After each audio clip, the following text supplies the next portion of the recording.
tuan-tuan yang dikasihi sekalian, tanggungjawab kita sebagai seorang Muslim adalah untuk dengan memberi nasihat dan juga teguran. Sebab tu dalam hadis Nabi SAW, yang mana apabila kamu melihat sesuatu keburukan, ini tuan-tuan biasa dengar hadis ni, mara'a minkum munkaran falyughayyir biyadihi. Betul? Apabila kamu melihat sesuatu kesalahan, sesuatu kekurangan, sesuatu keburukan, hendaklah kamu cegah dengan apa? Biyadi. Dalam bahasa Arab, tuan-tuan, dulu kita sekolah belajar yang ni namanya yadun. Itu namanya biyadi. Biyadi maksudnya dengan tangan kamu. Tangan tu macam mana, Ustaz? Tangan tu adalah perumpamaan bagi kuasa. Kita tanggungjawab ataupun kita ada peranan dan kita ada apa nama tu, kekuasaan. Ada jawatan, ada apa, kan? Jadi kita cegah dengan tangan. Dah nampak benda tu salah, kena tegur. Dah nampak benda tu ni kena betulkan. Fa illam yastati' fa bilisani. Tak mampu dengan tangan, hendaklah dibuat dengan menggunakan lidah. Apa dia lidah? Dengan kata-kata, dengan nasihat.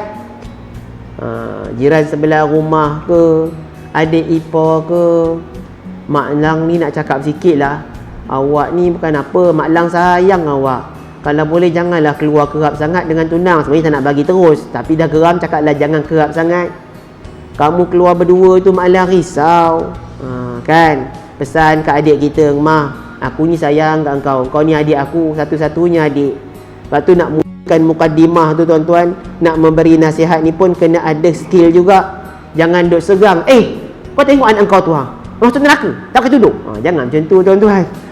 Dia ada skill. Skill tu apa? Dia namanya ud'u ila sabili rabbika bil hikmati wal mau'izatil hasanah.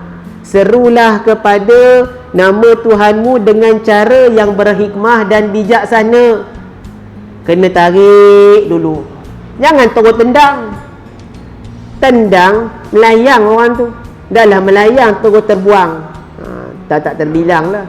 Cuba kita tarik dulu, jemput dulu. Mah, boleh kita duduk sama ke tak?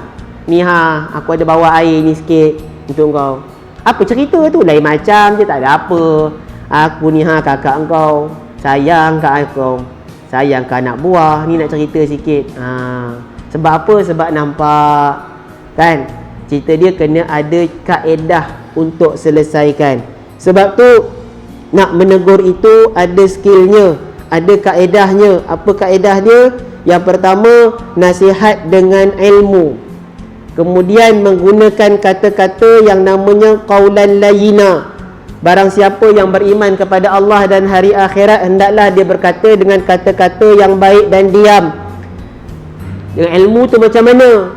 Maksudnya dengan mengikut kesesuaian, sentiasa bersabar. Kenapa bersabar? Contoh tadi, satu analogi ringkas. Nampak anak saudara Ustaz, anak saudara saya Ustaz, kalau orang lain tu saya tegur dengan hati, tapi ni anak saudara sendiri tak nak ambil tanggungjawab, tegur dengan lisan, betul? Dengan lidah. Tapi nak tegur tu pun takut adiknya kecil hati, adik iparnya kan, apa pula perasaannya.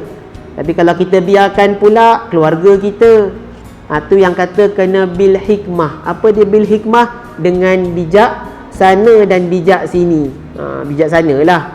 Jadi tuan-tuan yang dikasihi sekalian, tu tanggungjawab kita. Kita nak jaga agama kita. Satu, kenapa agama kita? Dia seagama dengan kita. Kita nak jaga orang yang sebangsa dengan kita. Dah confirm dia sama dengan kita. Dan kita nak jaga negara kita daripada dicemari dengan na'udzubillah perkara-perkara yang tak diingini.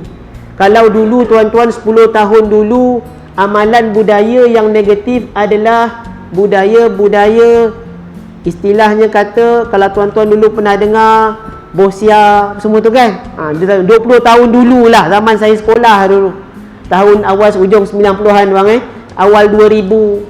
Apa dia Bosia? Orang yang berpeleseran. Kemudian timbul pula budaya apabila mana berlaku awal 2000, satu dunia, jangan salah mana-mana, kita digembar-gemburkan dengan dunia tanpa sempadan. Ini namanya dunia tanpa sempadan. Dulu tak ada tuan-tuan benda ni. Betul? Tak ada handphone, tak ada gadget sebagainya. Tapi bila mana ada dunia tanpa sempadan, ada bagusnya. Bagusnya maklumat tu sampai dengan cepat. Tetapi yang negatifnya, yang ni yang kita kena kawal. Banyak negatifnya yang perlu kita jaga. Kalau dulu orang kata istilahnya masalah kadang-kadang orang bersekedudukan, betul? Bersekedudukan ni apa? Bawa yang lelaki, bawa yang perempuan naik kenderaan, kita dah sakit mata. Tapi hari ni tuan-tuan, sejak mutaakhir ini yang paling risau, sejak kebelakangan ini, yang pihak kerajaan, pihak Jabatan Agama Islam risau berlakunya pertukaran pasangan suka sama suka. Ini betul, bukan saya buat cerita, ini betul. Maksudnya apa? Dia buat plan pula. Kau ambil bini aku ambil bini kau. Allahu Akbar. Berat tuan-tuan. 5 tahun dulu orang sebut LGBT, betul? Masalah songsang di kalangan budaya songsang. Pemasuk budaya songsang, masalah yang mana melibatkan naluri. Naluri yang mana sekian-sekian sepatutnya tapi terbalik. Yang mana lelaki nak jadi wanita yang bersifat seperti lelaki. Puan terang. Datang pula satu ujian terbaru. Apa dia?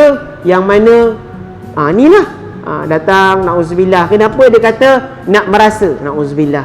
Yang ni yang bukan main-main tuan-tuan. Yang ni yang berlaku. Yang ni apabila berlaku, kita kena sama-sama hayati, faham dan hadam. Bukan mudah untuk menjadi seorang pendakwah.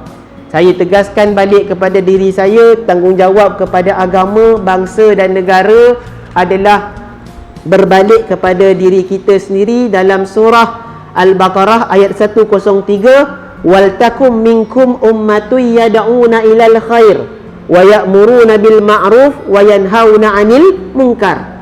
Dan mana telah dilantik kepada kita tuan-tuan, jangan letak kepada bahu ustaz ustazah. Saya bukan ustaz, saya bukan ustazah. Jangan kata gitu. Saya minta tolong sangat-sangat. Kalau letak dekat bahu ustaz ustazah, memang tak start tuan-tuan. Sebab apa? Ustaz ustazah berapa ramai now? Dia pun ada tanggungjawab pada keluarga, kepada pasangan, kepada apa. Jadi sebab tu dalam Al-Quran sebut wal takum minkum ummah. Tanggungjawab untuk berdakwah ini adalah atas semua orang. Yad'una ilal khair, untuk menyebarkan kebaikan, wa ya'muruna bil ma'ruf wa yanhauna 'anil munkar, mengajak orang buat baik, mengajak orang lain meninggalkan benda yang salah, benda yang buruk. Jadi jangan sesekali tuan-tuan kita pandang, yang ni bukan kerja aku, yang ni kerja Jabatan Agama, yang ni bukan kerja aku, yang ni kerja Pak Imam, yang ni bukan kerja aku, yang ni kerja pengerusi masjid, yang ni bukan kerja aku, yang ni kerja pengerusi JPKK. Kerja kita sama-sama. Kita sayangkan agama kita, kita sayangkan orang yang sebangsa dengan kita, kita sayangkan negara kita. Kita nak negara kita jadi baldatun tayyibatun wa rabbun ghafur. Negara baldatun tayyibah. Selalu dengar sebut perkataan tu ustaz. Baldatun tayyibah, negara yang baik. Negara dan negeri yang baik. Baldah ni negeri kita, negara kita. Wa rabbun ghafur, yang mendapat pengampunan Allah. Bila mana dapat pengampunan Allah, apa kelebihan dia? Kita akan jauh daripada bala, bencana dan ujian-ujian yang tak mampu kita tanggung.